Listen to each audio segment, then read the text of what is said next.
हाँ जी, तो एक्सरसाइज 6.2 चल रही है, चैप्टर का नाम है हमारा ट्राइंगल। क्वेश्चन नंबर 8 तक हमारे क्वेश्चन हो चुके हैं।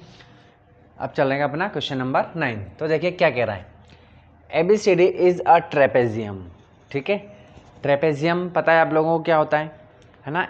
एक ऐसा क्वाड्रिलेटरल होता है जिसकी दो साइड्स पैरेलल होती है ओनली, बाकी की जो बची हुई दो साइड्स हैं वो पैरेलल नहीं होती है। ठीक है, चलिए, तो ABCD इज़ अ ट्रेपेजियम, एक ट्रेपेजियम दिया हुआ है जिसमें AB पैरेलल है DC के। ठीक है, यानी कि एक साइड दे दी दूसरी साइड के पैरेलल।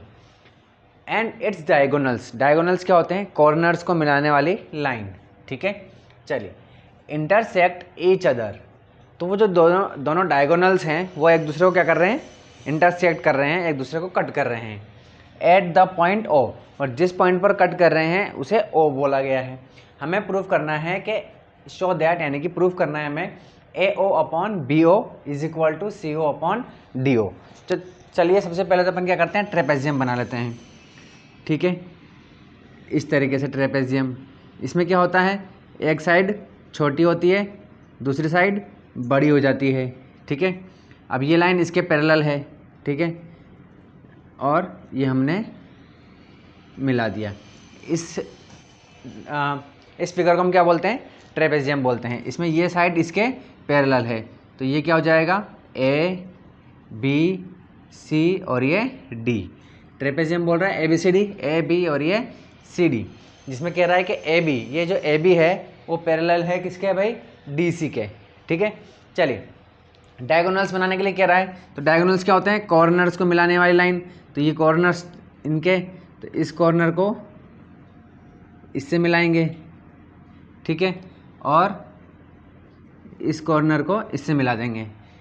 ठीक है, इंटरसेक्ट कर रहे हैं, कह रहा है जिस पे इंटरसेक्ट करेंगे उस पॉइंट को हम क्या बोलेंगे, O बोल देंगे। ये O बोल दिया। ठीक है, चलिए, अब देखिए कह रहा है शो दैट करो, शो करो AO upon BO okay equal में CO अपॉन DO। ओके, तो देखिए अब तक हमने BPT पढ़ी हुई है। BPT में क्या देखा है हमने, BPT में हमने देखा था कि ट्रायंगल होता है। ठीक है, ट्रायंगल की कोई दो साइड को हम कट कर देते हैं एक लाइन से। ये लाइन इसके पैरेलल होती है, जैसे कि मान लीजिए कि ये A, ये B और ये C, ये D और ये E है। ओके, तो हम इसमें क्या लिखते हैं, AD upon DB is equal to AE upon EC। इसका मतलब हमारे पास एक पूरी साइड होनी चाहिए, एक पूरी साइड जिसको एक लाइन कट कर रही हो। ठीक है, उनका रेशो आना चाहिए। किसका आना चाहिए, एक लाइन जिसको कट कर किया जा रहा है उसका रेशो, यानी कि ये देखो AD अपॉन DB इक्वल में AE अपॉन EC। तो यहाँ पर ये AD पूरी एक साइड है जिसको D पॉइंट पर काटा जा रहा है। ठीक है, तो उसके जो दो पार्ट हो गए उनके रेशो नहीं लेते हैं अपन, लेकिन यहाँ अगर अपन देखें तो AO अपॉन BO बोल रहा है।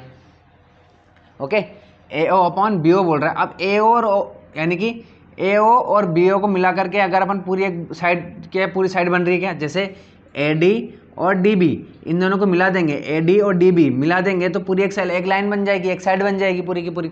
लेकिन अगर अपन AO और BO को देखें तो पूरी साइड बनेगी क्या, ये तो साइड बनेगी नहीं। ठीक है, लेकिन अगर अपन इसको देखें अपन, ये देखिए ये पूरी साइड बन रही है, साइड तो ये बन रही है एक। ठीक है, जो O पॉइंट पर कट रहा है, बात समझ में आ गई। ये तो कोई साइड बन ही नहीं दे रही, AO और BO तो कोई साइड नहीं बन रही, लेकिन हाँ AO और CO बन रही है, ये पूरी एक साइड। बात समझ में आ गई। इसका मतलब अगर अपन इसको ऐसे कर दें, इसको अपन ऐसे लिख दें, AO upon CO equal BO upon DO। समझ रहे हो बात को, यानी कि CO को इधर ले आया और BO को इधर ले गए। बात समझ में आ रही है, तो हमें लगता है कि हाँ हम कर सकते हैं। ठीक है, तो देखिए यानी कि अगर अपन ये भी ले आए तो इससे अपन ये ला सकते हैं। ठीक है, तो यानी कि हमें क्या लाना है, ये लेकर के आना है। क्यों, क्योंकि हमें भैया ये पता है कि एक साइड का कोई एक साइड को अगर अपन इंटरसेक्ट कर देते हैं किसी पॉइंट पर, तो उसके जो दो पार्ट होते हैं उसके रेशो निकालना हमारे लिए ईजी है, वो हम पढ़ चुके हैं। लेकिन ऐसा तो ये तो ए ओ और बी ओ तो कोई साइड ही नहीं है, तो इसको कैसे करेंगे? तो उसने यहीं पर देखिए सॉल्व तो यहीं तक ही हो जाएगा, लेकिन उसने यहाँ पर ही घुमा दिया, ठीक है ना, कंफ्यूज करने के लिए कि बच्चे सोच में पड़ जाएं कि भाई कैसे करें इसको, ठीक है। कंफ्यूज करने के लिए उसने ये कर दिया। तो हम यहाँ तक भी लिया है, अगर अपन यहाँ तक सॉल्व कर दिया तो उसको एक स्टेप बस उस दोनों के करेंगे जिसमें वो आ जाएगा। बात समझ में आ गई? चलिए, तो इसी तरीके से देखिए यहाँ पर बी ओ और डी ओ, बी ओ और डी ओ ये भी पूरी एक साइड है, ठीक है। चलिए, तो यानी कि हमारे पास क्या आ गया, एक साइड आ गई है क्या, ए सी ये रही, और एक बी डी। तो अगर हमको क्या देखना है, इन दोनों साइड से हमें ट्रायंगल बनाने के कौन कौन से ट्रायंगल बन रहे हैं। तो देखिए इस साइड से अपन देखें तो ये ट्रायंगल बन जाएगा, वैसे देखा जाए तो ये भी बन रहा है, ठीक है। तो हम ये भी ले सकते हैं और ये भी ले सकते हैं, जो भी आपकी इच्छा हो वो ले सकते हैं, ठीक है। लेकिन देखिए इससे पहले जितने भी क्वेश्चन अपन ने किए हैं उसमें हमने देखा है कि जो रेशो है, जैसे कि ये वाला रेशो, इस रेशो को हमको किसी एक साइड के इक्वल करना है, या तो इसके ले लो चाहे इसको ले लो, ठीक है। ये साइड, इसका रेशो और इसका रेशो, यहाँ पर पॉइंट आ जाएगा एक, अभी आ जाएगा, अपन कंस्ट्रक्शन करेंगे। तो ये जो साइड है इसका रेशो अगर इस साइड के रेशो के इक्वल आ जाएगा, तो हमें इस साइड का भी रेशो इसके इक्वल करना है, हमें ट्रायंगल इस तरीके से लेना है। समझ में आई बात? चलिए मैं बताता हूँ। देखिए करके देखते हैं। पहले लिखते हैं अपन सॉल्यूशन गिवन लिखते हैं। सबसे पहले क्या दिया हुआ है भाई, कि ए बी पैरेलल है किसके, डी सी के, ठीक है। चलिए ये दिया हुआ है। टू प्रूव क्या करना है भाई, कि A O upon B O is equal to C O upon D O prove करना है। तो अब यहाँ पर अपन कंस्ट्रक्शन कर लेते हैं, एक कंस्ट्रक्शन, ठीक है। कंस्ट्रक्शन क्या करेंगे, यहाँ पर अपन कोई एक पॉइंट मान लेते हैं इस तरीके से, ठीक है। इसको अपन क्या देते हैं, ई दे देते हैं ये। तो जॉइन ओ ई या ई ओ ऐसे कर लो। अब तक सब ओ पीछे चल रहा है, इसलिए अपन ने इसको भी ऐसे कर लेते हैं, ई ओ, ठीक है। अब आप कहोगे कि सर कैसे पता चला, तो देखिए कैसे करेंगे इसको, प्रूफ देखिए इसका। हाँ जी, तो देखिए अब हमारे पास दो साइड है, एक तो ये है AC और एक है BD। इन दोनों से हमें ऐसे ट्रायंगल सेलेक्ट करने हैं जिसमें ये साइड क्या आ रही हो, कॉमन आ रही हो, ठीक है।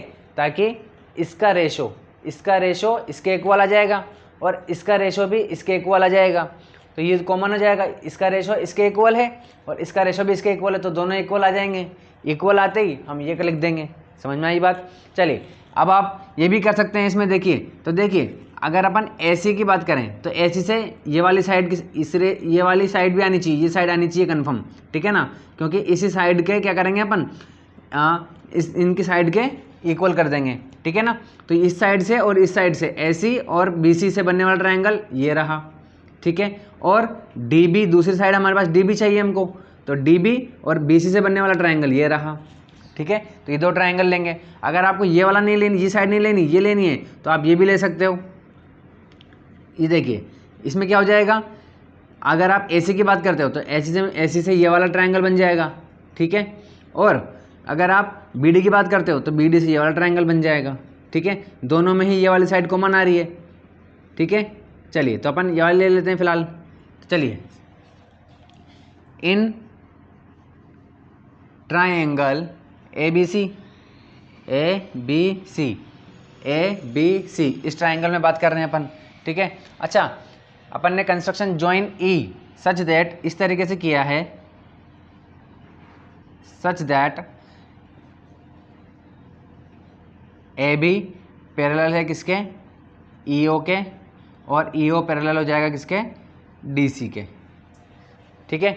हमने ये जो कंस्ट्रक्शन इस तरीके से किया है कि ये हमने इसके पैरेलल बना दिया, और अगर ये इसके पैरेलल है तो ये ऑटोमेटिकली इसके भी पैरेलल हो जाएगी क्योंकि दोनों आपस में पैरेलल हैं। ठीक है, चलिए तो देखिए भाई, इन ट्राइंगल ABC में देखेंगे अपन क्या है, हमें पता है कि देखिए अब इस ट्राइंगल में देखेंगे अगर अपन, तो इस ट्राइंगल में ये बेस हो गया और ये लाइन इसके पैरेलल हो गई। अगर ये दोनों पैरेलल है तो इनके रेशो क्या हो जाएंगे, इक्वल हो जाएंगे।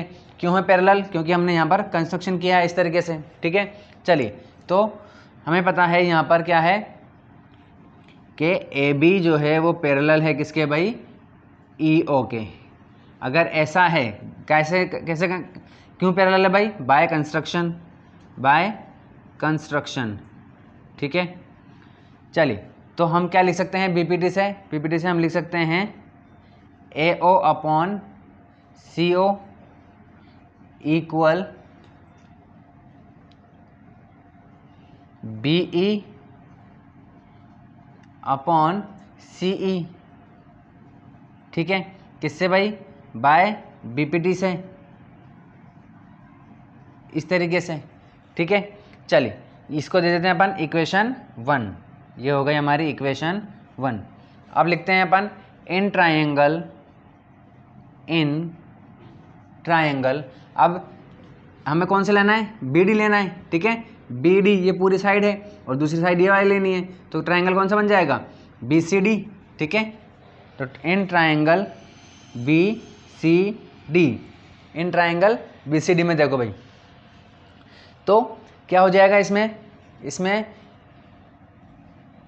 DC जो है वो पैरेलल है किसके भाई, EO के। ओके, क्यों है भाई, बाय कंस्ट्रक्शन। इसलिए हम क्या लिख सकते हैं, हम लिख सकते हैं क्या लिखेंगे, BO अपॉन DO इक्वल हो जाएगा किसके भाई, वही BE अपॉन CE। ठीक है, किससे भाई, बाय BPT। इक्वेशन कौन सी हो गई, 2 हो गई। ओके, चलिए तो यहाँ से देखते हैं अपन,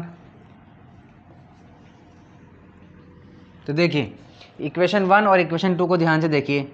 इक्वेशन 1 और 2 में देखिए, इक्वेशन 1 में भी BE अपॉन CE है, 2 में भी BE अपॉन CE है। तो BE अपॉन CE इसके इक्वल है, BE अपॉन इसके इक्वल है, तो ये दोनों भी क्या हो जाएंगे, इक्वल हो जाएंगे। तो फ्रॉम इक्वेशन 1 एंड 2।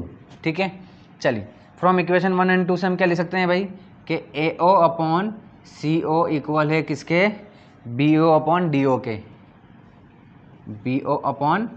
DO के। ठीक है, क्या हमें ये प्रूफ करना है, क्या हमें तो यहाँ BO नीचे चाहिए, CO ऊपर चाहिए, तो यहाँ BO को अपन यहाँ लिख सकते हैं और इसको यहाँ लिख सकते हैं। क्यों लिख सकते हैं, क्रॉस मल्टीप्लाई कर देंगे। ठीक है, इस तरीके से इसको इधर भेज देंगे, इसको इधर भेज देंगे, क्रॉस मल्टीप्लाई कर देंगे, तो क्या हो जाएगा, AO upon BO equal CO upon DO। ठीक है, ये हो गया हमारा क्या, हैंस प्रूव्ड। ठीक है, चलिए तो समझ में आ गया होगा मेरे ख्याल से। आपको कोई डाउट हो तो पूछ सकते हैं आप कमेंट में।